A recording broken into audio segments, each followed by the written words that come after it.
Hello, je vous retrouve aujourd'hui pour un nouveau tuto. On va faire un tuto maquillage. Aujourd'hui, je vais vous apprendre à vous maquiller le teint.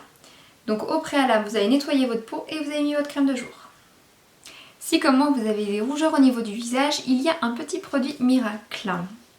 C'est ce petit stylo, stick vert qu'on l'appelle, de son petit nom. Le vert va permettre d'atténuer le rouge. Donc, moi j'ai tendance à avoir quelques rougeurs au niveau des joues. Donc déjà, je sais pas si vous voyez la différence. Là j'en ai mis, là j'en ai pas mis.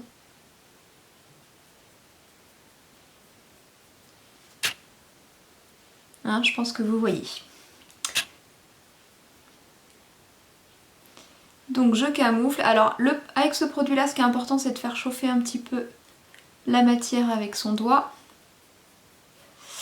Ça peut aussi camoufler les boutons rouges.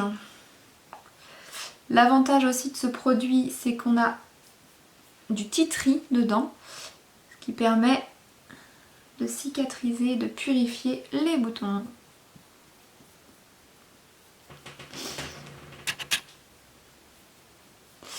Voilà, donc là j'ai caché toutes mes rougeurs. Première étape, camouflage.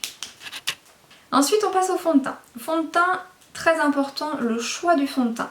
Si vous choisissez un fond de teint trop foncé, ça va vous faire une démarcation au niveau du cou et on aura l'impression que vous revenez les sports d'hiver. Si vous choisissez une teinte trop claire, pour le coup, on aura l'impression que vous êtes malade. Donc très important le choix du fond de teint.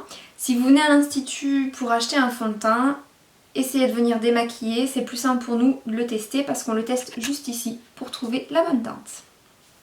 Chose importante à savoir aussi, c'est que le fond de teint, vous allez le choisir par rapport à votre type de peau. C'est-à-dire, par exemple, une peau grasse, il faut que le fond de teint soit sans huile pour éviter cet effet de brillance. Et une peau sèche devra trouver un fond de teint qui soit assez onctueux pour apporter du confort. Pour appliquer votre fond de teint, vous avez plusieurs choix de pinceaux qui existent. Moi je vais utiliser un pinceau brosse comme celui-là. J'aime beaucoup parce qu'il étale bien la matière et il est très agréable au niveau de la peau. J'ai appliqué mon fond de teint sur le dos de ma main et je vais venir travailler la matière sur le visage en étirant vers l'extérieur. Donc j'applique toujours au milieu et j'étire la matière sur le côté.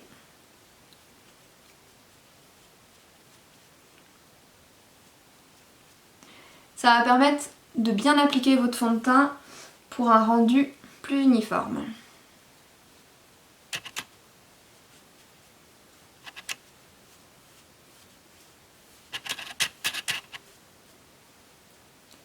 Donc on passe bien partout.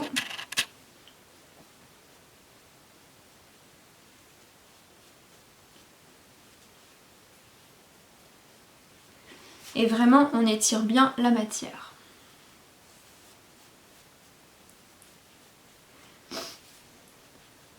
Si vous trouvez que votre fond de teint n'est pas assez couvrant, vous pouvez le mettre en plusieurs couches. Mais vous y allez progressivement. Et on vient toujours finir dans le cou sans rajouter de matière.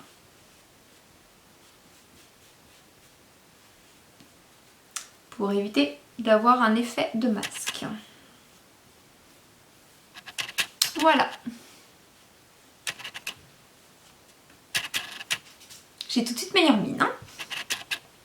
Ensuite vient l'étape de la correction.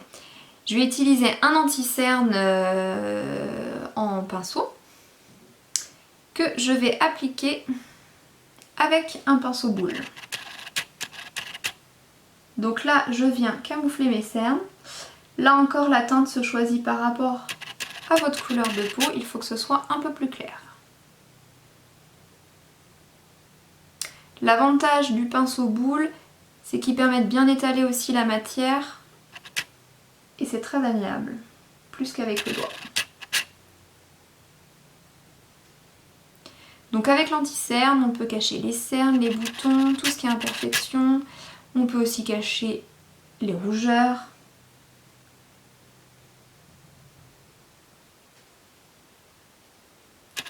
C'est le petit produit miracle. Et Et puis moi je remets un peu de mon stick vert pour vraiment bien venir cacher mes rougeurs.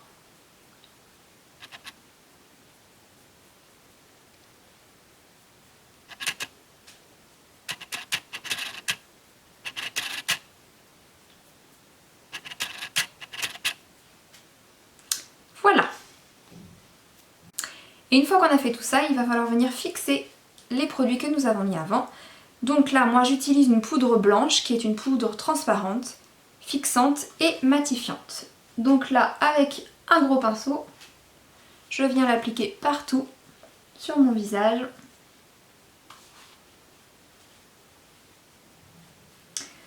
Pour venir fixer les matières et pour vraiment matifier, éviter à la peau de briller.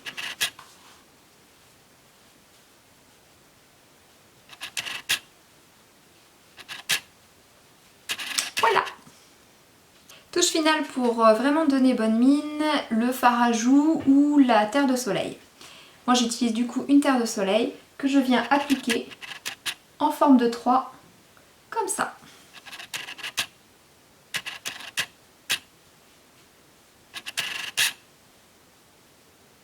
Ça va être vraiment sous la pommette. Et j'en applique aussi un petit peu sur le dessus du nez. Je viens un petit peu estomper après.